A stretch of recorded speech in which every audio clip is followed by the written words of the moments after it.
So last week in New York, there was a debate organized by two magazines with conflicting political views. The debate was between Reason magazine, a libertarian publication, and Jacobson, a socialist and far-left publication.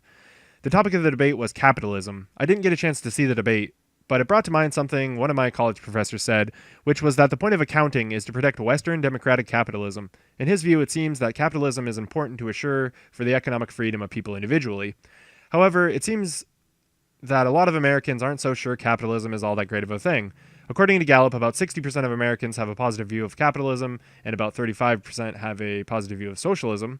However, among younger Americans, it's only about 42% that have a favorable view of capitalism, and about 33% that have a favorable view of socialism. So while less younger people are convinced that capitalism is a good thing, it seems most of those young people don't think socialism is good either. Interestingly, these numbers have stayed fairly consistent over the past several years. So, what's so great about capitalism anyway? Aren't there starving people who could just use a little help, and doesn't capitalism create that problem? To answer this question, we must first address why people go hungry to begin with. People go hungry because either there isn't enough food to go around, or because there is enough food and it just isn't going to everyone. Capitalism has the potential to solve the first problem because if there's a need for goods, such as food, then there'll be an opportunity for someone to fill that need and profit from their efforts. This is in sharp contrast with socialism, which tends to underproduce. It, however, doesn't address the second problem, but nor does it create the second problem either. If there is enough food for everyone, but not everyone is getting food, we probably can't fix that problem with capitalism itself, but we can address this problem, if it is in fact a problem worth solving, by using government intervention.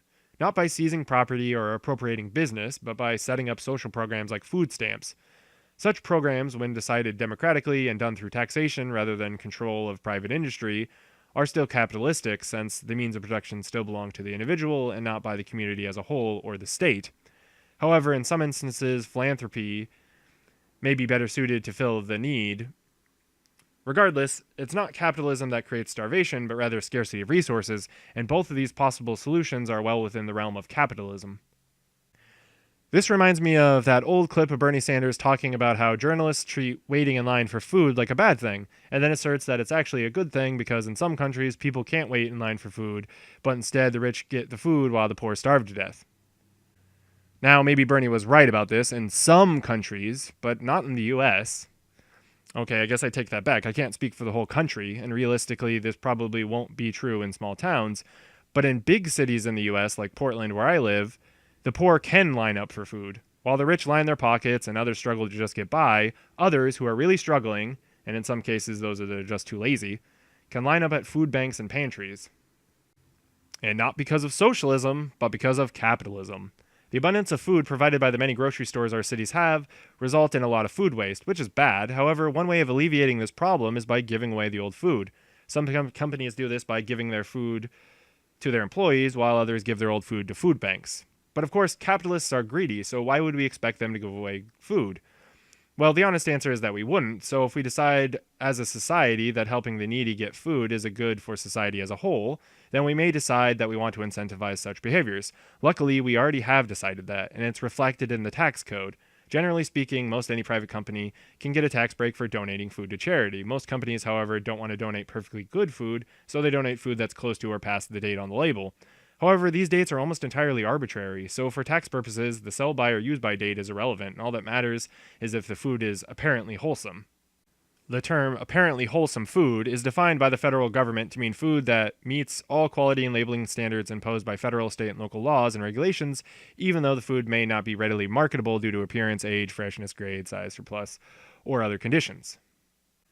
Most people think eating old food would be bad for you, and in some cases they would be right, but in most cases old food just doesn't taste as fresh. If eating expired food killed people, I would probably have died a long time ago.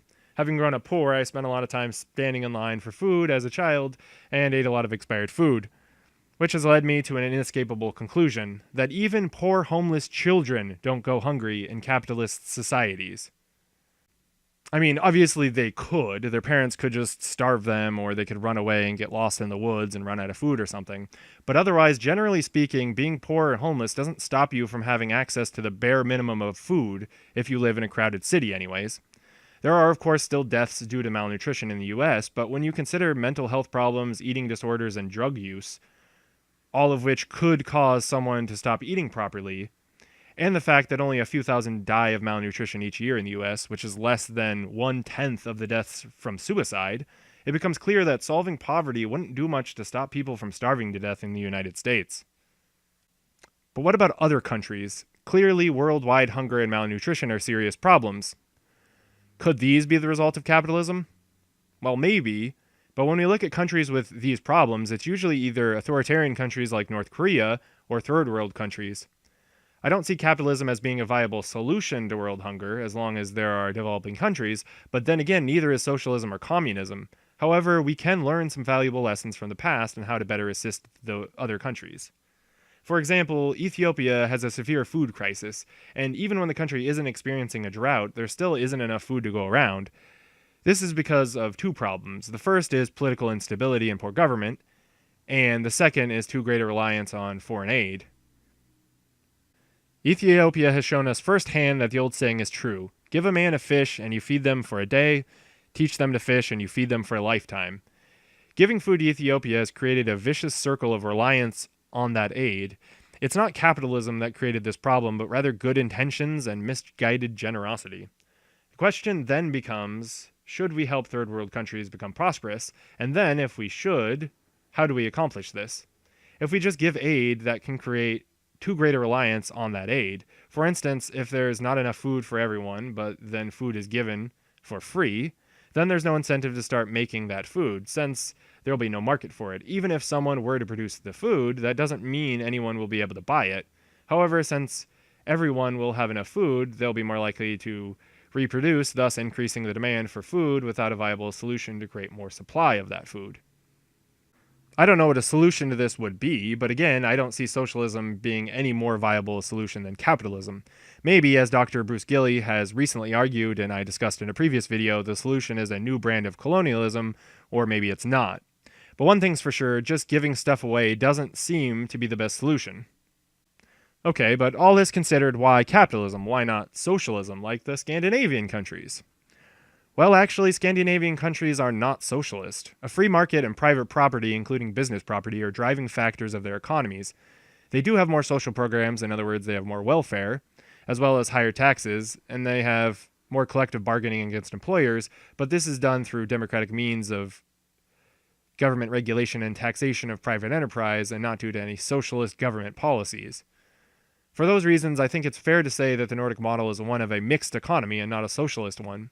The US economy can also be described as a mixed economy, so the way to make America more like Scandinavian countries is not by abandoning capitalism or moving towards socialism, but by getting enough people to vote for more social programs.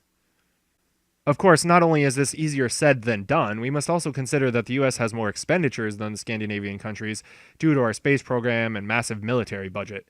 So in order to have the social programs of the Scandinavian countries, we would also likely have to have a lot more government revenue, which means higher taxes. Or we'd have to increase borrowing. There's also the fact that Scandinavian countries are smaller than the US and have much greater movement of labor compared to the US, so the Nordic model would be very hard to implement on a national scale in the US anyway, but the fact still remains that in order to make the US more like the Nordic model, you would need to convince people to vote for more social programs and vote for politicians that support those programs. We would also probably need to create more labor unions to assure greater collective bargaining, but the order and structure of the economy itself would not need to change. So in order to accomplish this, you would have to convince people to vote that way, which is easier said than done, or force people to accept it, which would require authoritarianism, or at least some sort of force and control over people. Another criticism of capitalism is global warming, but much like the problem with starvation, it's not capitalism that creates this problem, but rather something else. In this case, I would say that the main issue driving global warming is overpopulation. Global warming may speed up the problem through overproduction, but with socialism, we'd still need production, so the same pollution would occur, it would just take longer, and not kick in as much until we have even more people. So population growth will still result in the same issue, it'll just take longer to get to that point. For example, if we produce enough resources for 12 billion people, but we only have 8 billion people, then we'll have created unnecessary pollution. But once the population is actually at 12 billion people, we'll still have to produce enough for 12 billion people. So we'll eventually end up creating the same level of pollution, and it'll just take longer for us to get there. Maybe more time will allow for more innovations, but first off, capitalism creates greater competition, and competition leads to greater innovations. And second, crisis can also lead to pressure that creates innovation. So while global warming is by no means a good thing, it's possible that the quick pace at which the planet is warming will lead many great minds to discover new technologies that can help save the planet. Whereas if the warming was much slower, the pressure to create such technologies might have also been much smaller, and so the tech might have not been invented until much later, when the same sort of pressure due to an environmental disaster occurred, or maybe not even been created at all. So for all we know, a socialist or communist society, even if we could get past all the other difficulties with these systems, could still lead to the same level of environmental disaster. It could just take maybe a few more decades for all we know. And for all we know, may not lead to the same environmental innovations that capitalism might lead us to. So global warming is not a refutation of capitalism. Of course, all this doesn't make capitalism perfect. The free market is imperfect, and so sometimes safeguards are needed to protect the rights and safety of people in a capitalist society. As I've already mentioned, sometimes government intervention and regulation is necessary. Crony capitalism is another huge problem, and giant corporations give workers little chance to make the life they want to have, which is also a problem. But still, such companies don't force anyone to work. If I want to be lazy, that's my right. If I can't pay the bills, then due to my own laziness, it's my own fault. And the ability to quit and start a new job at any point in time means that if I'm not happy, I can make changes and have control over my own life. Any system that doesn't allow for such freedoms can be dismissed as a matter of principle. But not only does capitalism allow for these things, it also has shown itself to be more pragmatic. Capitalist countries, ones with free markets and assurance of private property, have the highest standard of living. The US tends to fall pretty low on this list, but again, this is likely due to the less social programs, and these programs are hard to fund when we have limited resources and the largest military budget on the planet by a long shot. But in the end, these problems are too monumental to say that there is one common cause. However, at the end of the day, what we're really talking about is how to best manage resources in a system where resources are scarce.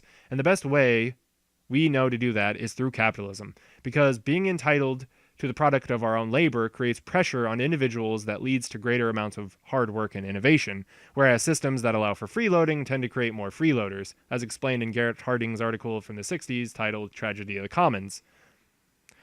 So is capitalism worth defending?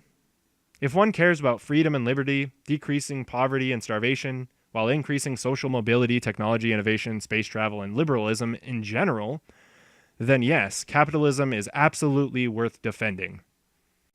Thanks for watching. I also want to say thank you to anyone who's watched any of my previous videos. I've recently reached the 10,000 view threshold I need to monetize my channel, and what better time to monetize than with a video about capitalism.